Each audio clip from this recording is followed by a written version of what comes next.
Recientemente se ha descubierto que los escritos de Joseph Waggoner y Alonzo Trevor Jones son como una mina de oro abandonada, una mina de verdades y buenas noticias. Casi en cada página de la Biblia vieron una buena noticia.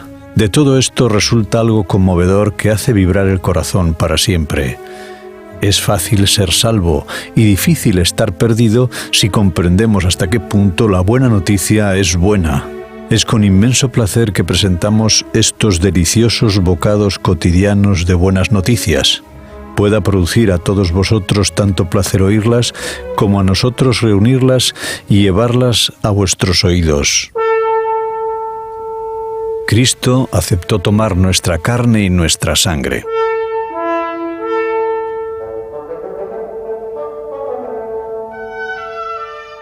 Escribe el apóstol Pablo en la carta a los Hebreos en el capítulo 2 y versículo 14.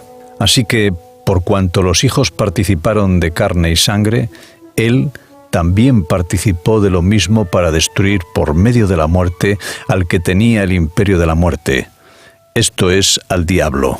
Un solo hombre, Adán, es el origen y cabeza de nuestra naturaleza humana. La genealogía de Jesús, siendo uno de nosotros, se remonta hasta Adán.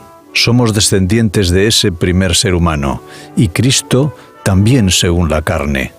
El primer capítulo de la epístola a los Hebreos presenta a Cristo y su naturaleza divina. El capítulo segundo presenta a Cristo y su naturaleza humana.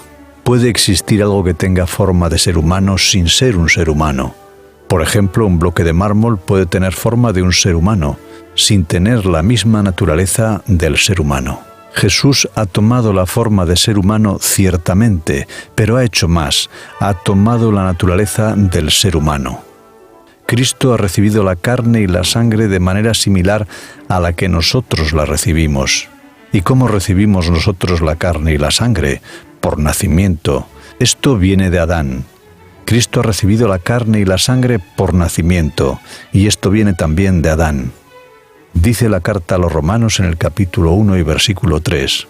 Es de la descendencia de David según la carne.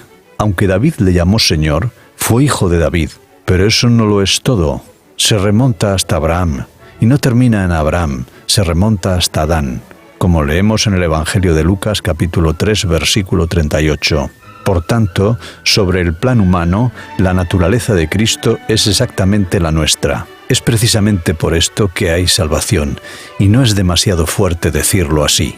La salvación de Dios se encuentra ya en ese único punto. No debemos tener miedo a decirlo. Es en ese punto particular donde le encontramos. Él, el Salvador viviente, que se opone al poder de la tentación, como dice el Evangelio de Mateo capítulo 1 versículo 23. Una virgen concebirá y parirá un hijo y le pondrás por nombre Emmanuel, que significa Dios con nosotros.